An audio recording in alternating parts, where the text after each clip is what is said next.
এই নাও বাজার করে আনো, বাড়িতে কোনো সবজি নাই। আচ্ছা ঠিক আছে, দাও কি কি সবজি আনবো? তোমার যা খুশি। আর হ্যাঁ, তাড়াতাড়ি এসো কিন্তু, আসলে কিন্তু রান্না বসাবো। তুমি কোনো চিন্তা করো না বউ, আমি এই যাব আর এই আসবো। আহ, আমি তো কচু কিনবো। বউ আমার কচু দেখলে খুব রাগ করে। আজ যে বউয়ের কি হলো, যা খুশি তাই আনতে বললো। বাপ মামা, একটা বড় দেখে কচু দাও তো। এই নাও কচু। আর কত কচু খাবে ভাই? আরে মানুষ কেনে মাছ মাংস, আর তুমি শুধু কচু কেন? বউ কিছু বলে না? সেই কথা আর বলতে, জানি না আজ কচু দেখে বউ আমাকে কেমন ঝাড়ে। বউ, আরে ও বউ, আরে কোথায় গেলে শুনি? কি হয়েছে তা কি? গাদার মতো চেঁচাচ্ছ কেন? পোড়ামুখো শিয়াল, আবার কচু এনেছো? তোমার এই কচু আজ আমি ঝেঁটিয়ে পার করব। আরে আরে থামো বউ, এ আজকের মতো মাফ করে দাও। আমি আর জীবনে কচু কিনবো না। তোমরা কে নিয়ে মারামারি করছো শুনি? বাড়িতে তো আর দাঁড়াতে পারলাম না। দেখো না ভাই, এ পোড়ামুখো শিয়াল রোজ রোজ বাজার থেকে কচু কিনে আনে। রোজ রোজ কি আর কচু খেতে ভালো লাগে বলো? কচু আমার খুব পছন্দ, তা আমি কি করব? কথায় আসে কেউ কিছু পছন্দ করলে তাকে সে তা দিতে হয়। এই তোমরা থামো। বলি ভাবি, তোমার স্বামী যখন এতই কচু পছন্দ করে, তবে একটা কচুর ক্ষেত বানিয়ে নাও না। বাহ বাহ, বউ তোর আবার কি হলো? কিছু না বলে কচু নিয়ে ঘরে গেল। ওগো শুনছো? ওঠো, খেয়ে নাও, তোমার কচু রান্না হয়ে গেছে। আহা, কি স্বাদ! বউ মনে হয় আজ কচুটা অনেক ভালোবেসে রান্না করেছে, খুব স্বাদ হয়েছে। ঢং বাদ দিয়ে তাড়াতাড়ি খেয়ে নাও তো দেখি। আমি মনে মনে ভেবেছি তোমার জন্য একটা কচু ক্ষেত করব। তাহলে তো আমার অনেক দিনের আশা এবার পূরণ হবে। সারাদিন ভাত না খেয়ে কচুই খাবো। আহা, চারপাশে কত সুন্দর সুন্দর দৃশ্য, মনটা একেবারে জড়িয়ে যাচ্ছে। কিন্তু আমার কচু গাছের সন্ধান তো এখনো কোথাও পেলাম না। অনেকটা পথ যে চলে এলাম, অনেক কষ্ট হয়ে গেছে, একটু জিরিয়ে নেই। কচুর কি আকাল পড়ল রে এ যুগে?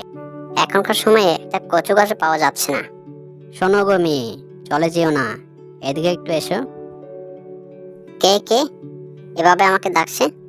আমি গো, আমি কচু গাছ। আমার গায়ে দেখো অনেক ময়লা জমে আসে, একটু পরিষ্কার করে দিবে? হ্যাঁ হ্যাঁ, অবশ্যই দিব। কিন্তু এত সুন্দর করে কথা বলতে পারো কিভাবে? কচু গাছ আবার কথা বলতে পারে নাকি?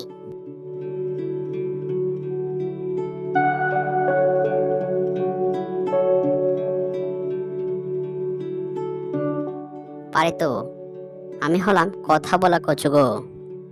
আমার কাছে অনেক শক্তি আছে। যাই হোক, তা তুমি এই অজানা পথে কি করতে এসেছো? তোমার খোঁজে তো এসেছি। কি বললে? না মানে, আমি কচু গাছের খোঁজে এসেছি। স্বামী আমার খুব কচু পছন্দ করে, কচু ছাড়া কিছুই বোঝে না। তাই আমি মনে মনে ভেবেছি যেখান থেকে হোক একটা কচু গাছ এনে বাড়িতে কচু চাষ করব। হে হে হে হে, তুমি তো দেখছি অনেক স্বামী ভক্ত। তা আমার খোঁজে যখন এসেছো, এখান থেকে তো কচু গাছ তুমি নিয়ে যাও। সত্যি বলছো? তুমি আমার খুব বড় উপকার করলে। তোমার উপকার আমি কোনোদিনও বলবো না। তুমি আমার গায়ের ময়লা পরিষ্কার করে যে উপকার করলে, আমি তো তোমাকে তারই প্রতিদান দিলাম। এই কচু গাছ লাগালে তোমার কোনোদিনও কচুর অভাব হবে না।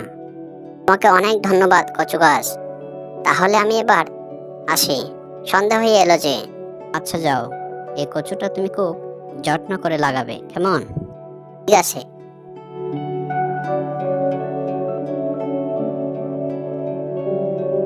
এই বউ, এসেছো? আমি তো খুব চিন্তায় পড়ে গেছিলাম, কচুর জন্য বউ যে আমায় ছেড়ে চলে গেল। আমার এই বোকা সহজ সরল স্বামীটাকে ফেলে রেখে আমি কি কোথাও যেতে পারি? আমি তো তোমার জন্য এই কচু গাছ আনতে গিয়েছিলাম, যেন তুমি সারা জীবন মাছ মাংস ছাড়া কচুই খেতে পারো। সত্যি বলছো বউ? তুমি কচু চাষ করবে? কিন্তু তুমি এই কচু পেলে কোথায়? হ্যাঁ গো, আমি এবার তোমার জন্য কচু চাষ করব। আর এই কচু গাছটা অনেক দূর থেকে এনেছি। আচ্ছা চলো।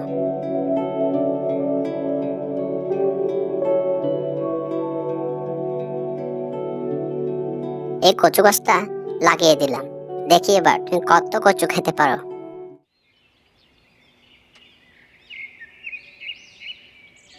কই গো, ও বউ, দেখে যাও, তোমার কচু খেতে কচুটাই তো ভরে গেল।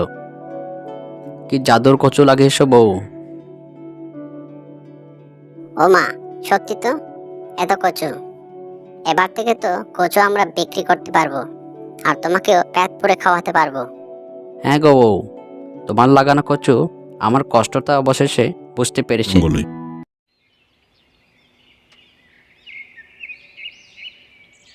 উট পাখিটা তো নেই, কিন্তু দেখ কত বড় বড় ডিম। যা গিয়ে ডিমটা নিয়ে আয়, আর আমি এখানে পাহারা দিই।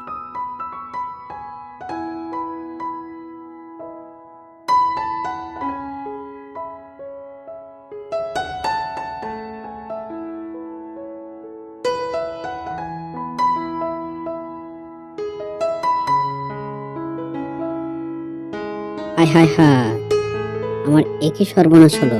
তা মাত্র ডিম ছিল, কে চুরি করে নিয়ে গেল আমার ডিম। যদি একবার পাই তাহলে আস্ত কেলে খাবো।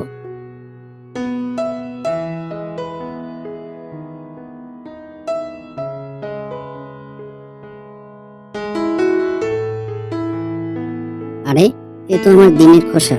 তাহলে বাঘশিয়াল দুজনে মিলে আমার ডিম চুরি করে খেয়ে ফেললো।